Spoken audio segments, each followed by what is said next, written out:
മക്കളെ ചോറിനാൻ പോട്ടോ, അല്ലെങ്കിൽ ചോറൊക്കെ കഴിച്ചോ? അപ്പോൾ ഇന്നൊരു വിഷമമുള്ള ദിവസമാണ് മക്കളെ. കാരണം എന്താ ചോദിക്കും, ഇതരായിട്ട് നിരത്തിയൊന്നും വെച്ചിട്ടില്ല, അധികം കറികളൊന്നുമില്ല. നമുക്ക് എന്തെങ്കിലും കഴിക്കണ്ടേ, വിശപ്പടക്കണ്ടേ, നമ്മൾ ജീവനുള്ള മനുഷ്യരല്ലേ. അപ്പം ഞാൻ പറഞ്ഞു വരുന്നത് മക്കളെ, ആത്മഹത്യ എന്ന് പറയുന്നത് ഒന്നിനും ഒരു പരിഹാരമല്ല കേട്ടോ. അപ്പോൾ നമ്മൾ ഇത്രയും നാളും കൊച്ചുകുട്ടികളുടെ കാര്യമാണ് പറയുന്നത്, ഇത്രയും നാളും നമ്മുടെ എല്ലാവരുടെയും കാര്യമാണ്. അച്ഛനും അമ്മയായാലും നമ്മളെ പോറ്റി വളർത്തി കൊണ്ടുവന്ന് നമ്മളുടെ ജീവിതം കാണാൻ വേണ്ടി അവരാഗ്രഹിച്ചിരിക്കുന്നതല്ലേ. അപ്പോൾ നമ്മളൊരു സുപ്രഭാതത്തിൽ അവർ കടമുണ്ട് അല്ലെങ്കിൽ വേറെ എന്തെങ്കിലും പ്രശ്നമുണ്ട്, നമ്മൾ ആത്മഹത്യ ചെയ്യുക. അപ്പോൾ അച്ഛനോട് അമ്മയോട് എന്തെങ്കിലും പാടുണ്ടോ ഈ മക്കൾക്ക്? അപ്പം കടമാണെങ്കിൽ ആ അച്ഛനെ അമ്മയെ എന്ത് ദ്രോഹിക്കുകയോ ചെയ്യുന്നത്. ഇവർ കടത്തിൽ നിന്നും ഇവർ വിട്ടൊഴുകി പോവുക. അപ്പോൾ ഈ കടം ആരുടെ തലയിൽ വരും? അച്ഛൻ്റെ അമ്മയുടെ തലയിൽ വരും. അപ്പോൾ മക്കൾ മരിച്ച വിഷമവും പിന്നെ ഈ കടവും.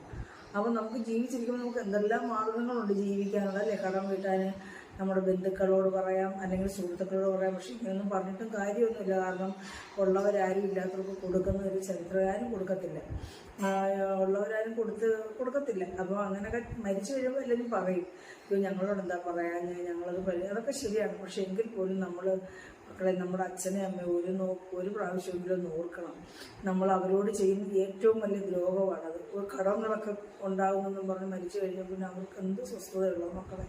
അവരെ പിന്നെ അവർ ജീവിച്ചിരിക്കുന്നിടത്തോളം കാലം പിന്നെ അവർക്ക് സ്വസ്ഥതയുണ്ടോ? അതുകൊണ്ടായപ്പോൾ നമ്മൾ എന്ത് പ്രശ്നമുണ്ടെങ്കിലും നമ്മുടെ അടുത്ത സുഹൃത്തുക്കളോടെയും നമ്മുടെ അടുത്ത ബന്ധുക്കളോടെയും പറയുക. നല്ല സുഹൃത്തുക്കളുണ്ടല്ലോ നമുക്ക്, അപ്പോൾ അവരോട് പറയുക, അല്ല അടുത്ത ബന്ധുക്കളോട് പറയുക. അവർക്ക് പരിഹരിക്കാൻ പറ്റുന്നതാണെങ്കിൽ നമുക്ക് പരിഹരിച്ച് തരും കേട്ടോ. അതുകൊണ്ട് മക്കളെ, ആരും ഇങ്ങനെയുള്ള അബദ്ധങ്ങളൊന്നും. നമ്മുടെ തൊട്ടടുത്ത മക്കളെ ഒരു മോൻ മരിച്ചു, അതാണ് ഞാൻ ഇത്രയും പറഞ്ഞത്. പക്ഷെ നമ്മൾ കഴിക്കാതിരിക്കാൻ പറ്റില്ല, നമുക്ക് വിശപ്പും ദാഹമൊക്കെ ഉള്ളവരല്ലേ. പിന്നെ അതുകൊണ്ടാണ് ചോറ് കഴിക്കാമെന്ന് ഞാൻ വിചാരിച്ചത്.